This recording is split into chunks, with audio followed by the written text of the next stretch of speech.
good. You guys found it. Okay. I don't quite know what happened there, but hopefully this works. Hi, Stephanie. Good. I think the internet cut out there. So let's try this again. All right, Mila's back.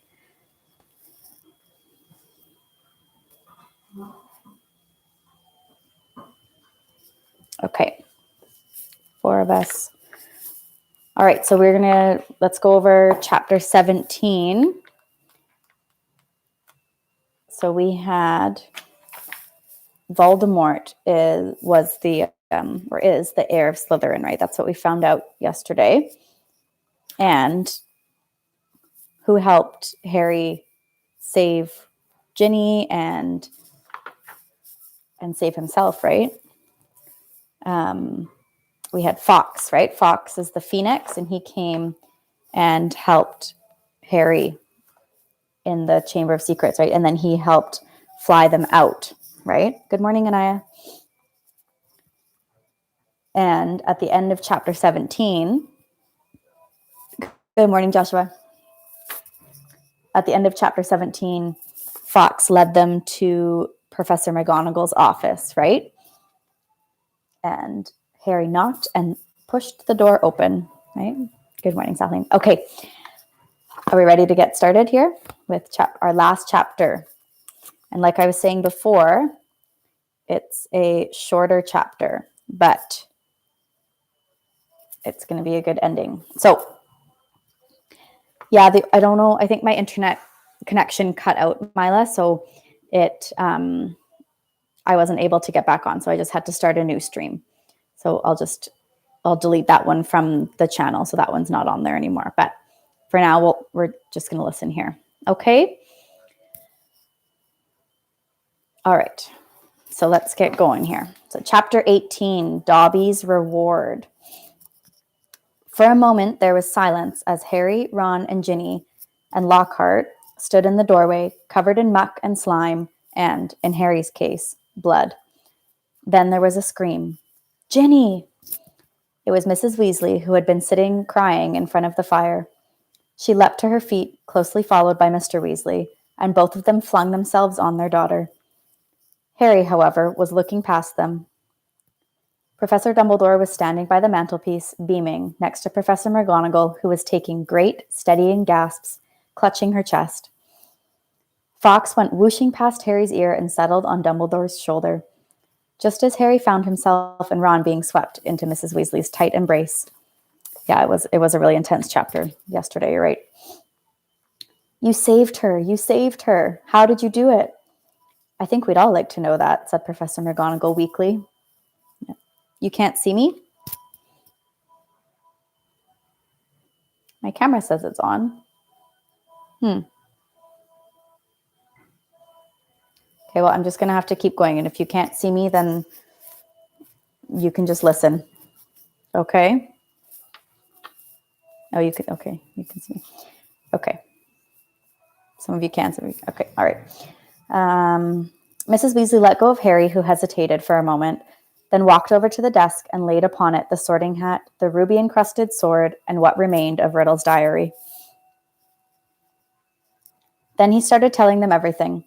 For nearly a quarter of an hour, he spoke into the rapt silence. He told them about hearing the disembodied voice, how Hermione had finally realized that he was hearing a basilisk in the pipes. Yeah, we're still doing a group chat tomorrow. Yeah, and we'll start book 3 tomorrow too. Okay. And how he and Ron had followed the spiders into the forest, that Aragog had told them where the last victim of the basilisk had died, how he had guessed that Moaning Myrtle had been the victim, and that the entrance to the Chamber of Secrets might be in her bathroom. Very well, Professor McGonagall prompted him as he paused. So you found out where the entrance was, breaking 100 school rules into pieces along the way, I might add. But how on earth did you all get out of there alive, Potter? So Harry, his voice now growing hoarse from all this talking, told them about Fawkes's timely arrival and about the sorting hat giving him the sword. But then he faltered. He had so far avoided mentioning Riddle's diary, or Ginny. She was standing with her head against Mrs. Weasley's shoulder, and tears were still coursing silently down her cheeks. What if they expelled her? Harry thought in panic. Riddle's diary didn't work anymore. How could they prove it had been he who'd made her do it all? Instinctively, Harry looked at Dumbledore, who smiled faintly, the firelight glancing off his half-moon spectacles. What interests me most, said Dumbledore gently, is how Lord Voldemort managed to enchant Ginny when my sources tell me he is currently in hiding in the forests of Albania. Relief, warm, sweeping, glorious relief, swept over Harry. What's that? Said Mr. Weasley in a stunned voice. You know who enchanted Ginny? But Ginny hasn't been, has she? It was this diary, said Harry quickly, picking it up and showing it to Dumbledore. Riddle wrote it when he was 16. Dumbledore took the diary from Harry and peered keenly down his long, crooked nose at its burnt, soggy pages. Brilliant, he said softly. Of course, he was probably the most brilliant student Hogwarts had ever seen. He turned around to the Weasleys, who were looking utterly bewildered. Very few people know that Lord Voldemort was once called Tom Riddle. I taught him myself 50 years ago at Hogwarts. He disappeared after leaving the school, traveled far and wide, sank so deeply into the dark arts, consorted with the very worst of our kind, underwent so many dangerous magical transformations, that when he resurfaced as Lord Voldemort, he was barely recognizable. Hardly anyone connected Lord Voldemort with the clever, handsome boy who was once head boy here. But Ginny, said Mrs. Weasley, what's our Ginny got to do with him? His diary, Ginny sobbed. I've been writing in it, and he's been writing back all year. Ginny, said Mr. Weasley, flabbergasted, haven't I taught you anything? What have I always told you? Never trust anything that can think for itself if you can't see where it keeps its brain. Why didn't you show the diary to me or your mother? A suspicious object like that, it was clearly full of dark magic. I didn't know, sobbed Ginny. I found it inside one of the books Mum got me. I thought someone had just left it in there and forgotten about it. Miss Weasley should go up to the hospital wing straight away, Dumbledore interrupted in a firm voice. This has been a terrible ordeal for her. There will be no punishment. Older and wiser wizards than she have been hoodwinked by Lord Voldemort. He strode over to the door and opened it. Bedrest and perhaps a large steaming mug of hot chocolate. I always find that cheers me up, he added, twinkling kindly down at her. You will find that Madame Pomfrey is still awake. She's just giving out mandrake juice. I dare say the basilisk's victims will be waking up any moment. So Hermione's okay, said Ron brightly. There has been no lasting harm done, said Dumbledore. Mrs. Weasley led Ginny out, and Mr. Weasley followed, still looking deeply shaken. You know, Minerva, Professor Dumbledore said thoughtfully to Professor McGonagall, I think all this merits a good feast. Might I ask you to go and alert the kitchens? Right, said Professor McGonagall crisply, also moving to the door. I'll leave you to deal with Potter and Weasley, shall I? Certainly, said Dumbledore. She left, and Harry and Ron gazed uncertainly at Dumbledore. What exactly had Professor McGonagall meant, deal with them? Surely they weren't about to be punished. I seem to remember telling you both that I would have to expel you if you broke any more school rules, said Dumbledore. Ron opened his mouth in horror. Which goes to show that the best of us must sometimes eat our words, Dumbledore went on, smiling. You will both receive special awards for services to the school, and, let me see, yes, I think 200 points apiece for Gryffindor. Ron went as brightly pink as Lockhart's Valentine flowers and closed his mouth again. I'm just in a different space today, so there's other people around. But one of us seems to be keeping mightily quiet about his part in this dangerous adventure, Dumbledore added. Why so modest, Gilderoy? Harry gave a start. He had completely forgotten about Lockhart. He turned and saw that Lockhart was standing in a corner of the room, still wearing his vague smile. When Dumbledore addressed him, Lockhart looked over his shoulder to see who he was talking to. Professor Dumbledore, Ron said quickly, there was an accident down in the Chamber of Secrets. Professor Lockhart. Am I a professor? Said Lockhart in mild surprise. Goodness, I expect I was hopeless, was I? He tried to do a memory charm and the wand backfired, Ron explained quietly to Dumbledore. Dear me, said Dumbledore, shaking his head, his long silver mustache quivering. Impaled upon your own sword, Gilderoy. Sword? Said Lockhart dimly. Haven't got a sword. That boy has, though. He pointed at Harry. He'll lend you one. Would you mind taking Professor Lockhart up to the hospital wing, too? Dumbledore said to Ron. I'd like a few more words with Harry. Lockhart ambled out. Ron cast a curious look back at Dumbledore and Harry as he closed the door. Dumbledore crossed to one of the chairs by the fire. Sit down, Harry, he said, and Harry sat, feeling unaccountably nervous. First of all, Harry, I want to thank you, said Dumbledore, eyes twinkling again. You must have shown me real loyalty down in the chamber. Nothing but that could have called Fawkes to you. He stroked the phoenix, which had fluttered down onto his knee. Harry grinned awkwardly as Dumbledore watched him. And so you met Tom Riddle, said Dumbledore thoughtfully. I imagine he was most interested in you. Suddenly, something that was nagging at Harry came tumbling out of his mouth. Professor Dumbledore, Riddle said I'm like him. Strange likenesses, he said.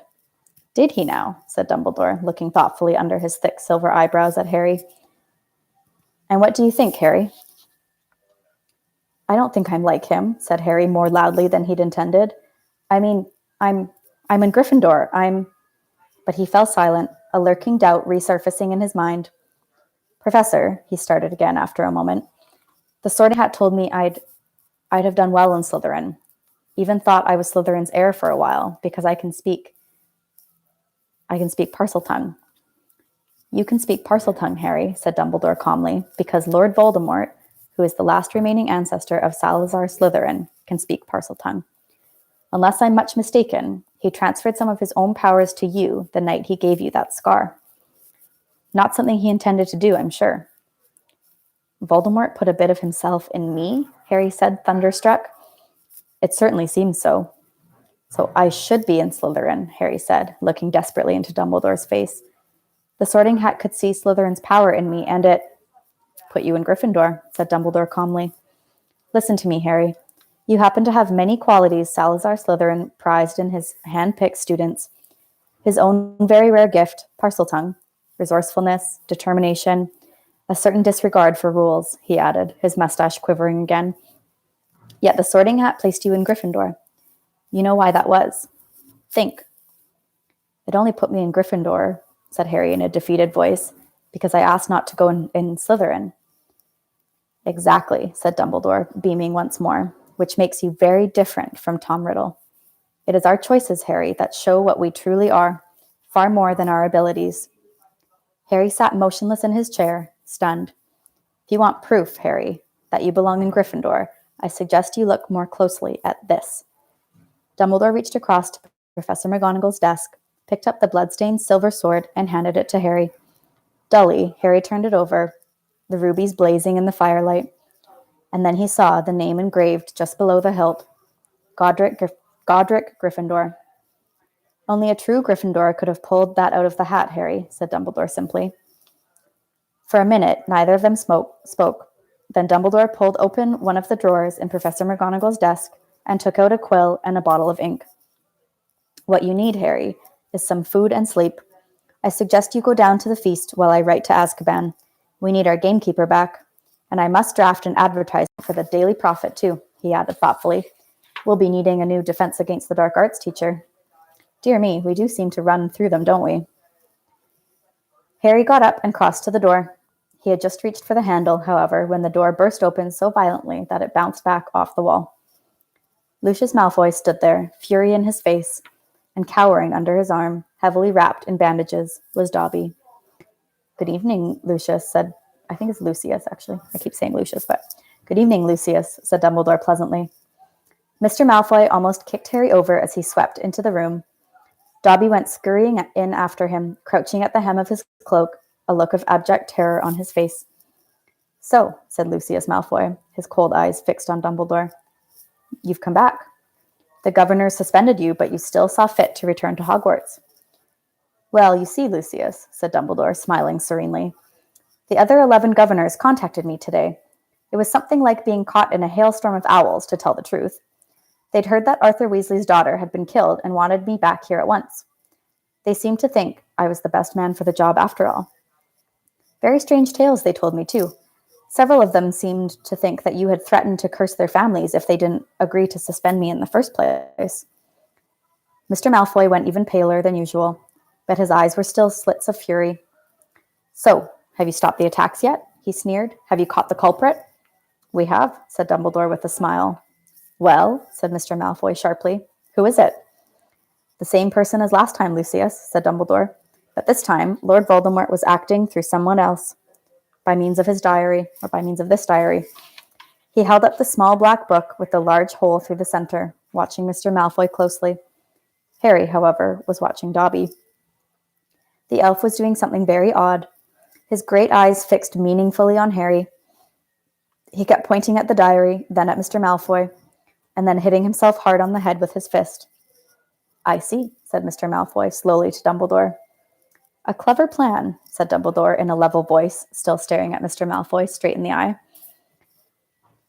Because if Harry here, Mr. Malfoy shot Harry a swift, sharp look, and his friend Ron hadn't discovered this book, why, Ginny Weasley might have taken all the blame. No one would have ever been able to prove she hadn't acted of her own free will. Mr. Malfoy said nothing. His face was suddenly mask-like. And imagine, Dumbledore went on, what might have happened then. The Weasleys are one of our most prominent pure-blood families. Imagine the effect on Arthur Weasley and his Muggle Protection Act if his own daughter was discovered attacking and killing Muggle-borns. Very fortunate the diary was discovered, and Riddle's memories wiped from it. Who knows what the consequences might have been otherwise? Mr. Malfoy forced himself to speak. Very fortunate, he said stiffly. And still, behind his back, Dobby was pointing first to the diary, then to Lucius Malfoy, then punching himself in the head. And Harry suddenly understood. He nodded at Dobby, and Dobby backed into a corner, now twisting his ears in punishment. Don't you want to know how Ginny got hold of that diary, Mr. Malfoy? Said Harry. Lucius Malfoy rounded on him. How should I know how the stupid little girl got hold of it? He said. Because you gave it to her, said Harry, in Flourish and Blots, which is the bookstore that they went to, right? You picked up her old Transfiguration book and slipped the diary inside it, didn't you? He saw Mr. Malfoy's white hands clench and unclench. Prove it, he hissed. Oh, no one will be able to do that, said Dumbledore, smiling at Harry. Not now Riddle has vanished from the book. On the other hand, I would advise you, Lucius, not to go giving out any more of Lord Voldemort's old school things. If any more of them find their way into innocent hands, I think Arthur Weasley, for one, will make sure they are traced back to you. Lucius Malfoy stood for a moment, and Harry distinctly saw his right hand twitch as though he was longing to reach for his wand. Instead, he turned to his house elf. We're going, Dobby. He wrenched open the door, and as the elf came hurrying up to him, he kicked him right through it. They could hear Dobby squealing with pain all the way along the corridor. Harry stood for a moment, thinking hard. Then it came to him. Professor Dumbledore, he said hurriedly, can I give that diary back to Mr. please? Certainly, Harry, said Dumbledore calmly. But hurry, the feast, remember? Harry grabbed the diary and dashed out of the office. He could hear Dobby's squeals of pain receding around the corner. Quickly wondering if this plan could possibly work, Harry took off one of his shoes, pulled off his slimy, filthy sock, and stuffed the diary into it. Then he ran down the dark corridor. He caught up with them at the top of the stairs. Mr. Malfoy, he gasped, skidding to a halt. I've got something for you. And he forced the smelly sock into Lucius Malfoy's hand. What the? Mr. Malfoy ripped the sock off the diary, threw it aside, then looked furiously from the ruined book to Harry. You'll meet the same sticky end as your parents one of these days, Harry Potter, he said softly. They were meddlesome fools, too. He turned to go. Come, Dobby, I said, come. But Dobby didn't move. He was holding up Harry's disgusting, slimy sock and looking at it as though it were a priceless treasure. Master has given Dobby a sock, said the elf in wonderment. Master gave it to Dobby. What's that? Spat Mr. Malfoy. What did you say? Dobby has got a sock, said Dobby in disbelief. Master threw it, and Dobby caught it. And Dobby is free. Lucius Malfoy stood frozen, staring at the elf. Then he lunged at Harry. You've lost me my servant, boy. But Dobby shouted, You shall not harm Harry Potter. There was a loud bang, and Mr. Malfoy was thrown backwards. He crashed down the stairs, 3 at a time, landing in a crumpled heap on the landing below. Oh, good, and I am glad that you can see now. He got up, his face livid, and pulled out his wand, but Dobby raised a long, threatening finger. You shall go now, he said fiercely, pointing down at Mr. Malfoy. You shall not touch Harry Potter. You shall go now. Lucius Malfoy had no choice. With a last incensed stare at the pair of them, he swung his cloak around him and hurried out of sight. Harry Potter freed Dobby, said the elf shrilly, gazing up at Harry, moonlight from the nearest window reflected in his orb-like eyes. Harry Potter set Dobby free. Least I could do, Dobby, said Harry, grinning. Just promise never to try and save my life again. The elf's ugly brown face split suddenly into a wide, toothy smile. I've just got one question, Dobby, said Harry, as Dobby pulled on Harry's sock with shaking hands. You told me all this had nothing to do with he who must not be named, remember? Well, it was a clue, sir, said Dobby, his eyes widening as though this was obvious. Dobby wanted to give you a clue. The Dark Lord, before he changed his name, could be freely named, you see? Right, said Harry weakly. Well, I'd better go. There's a feast, and my friend Hermione should be awake now. Dobby threw his arms around Harry's middle and hugged him. Harry Potter is greater by far than Dobby knew, he sobbed. Farewell, Harry Potter. And with a final loud crack, Dobby disappeared. Harry had been to several Hogwarts feasts, but never one quite like this. Everybody was in their pajamas, and the celebrations lasted all night. Harry didn't know whether the best bit was Hermione running towards him, screaming, You solved it, you solved it, or Justin hurrying over from the Hufflepuff table to wring his hand and apologize endlessly for suspecting him, or Hagrid turning up at 3:30, cuffing Harry and Ron so hard on the shoulders that they were knocked into their plates of trifle, or his and Ron's 400 points for Gryffindor securing the House Cup for the second year running, or Professor McGonagall standing up to tell them all that the exams had been cancelled as a school treat. Oh no, said Hermione. Or Dumbledore announcing that, unfortunately, Professor Lockhart would be unable to return next year, owing to the fact that he needed to go away and get his memory back. Quite a few of the teachers joined in the cheering that greeted this news. Shame, said Ron, helping himself to a jam donut. He was starting to grow on me. The rest of the summer term passed in a haze of blazing sunshine. Hogwarts was back to normal, with only a few small differences. Defense Against the Dark Arts classes were cancelled. But we've had plenty of practice at that anyway, Ron told a disgruntled Hermione. And Lucius Malfoy had been sacked as a school governor.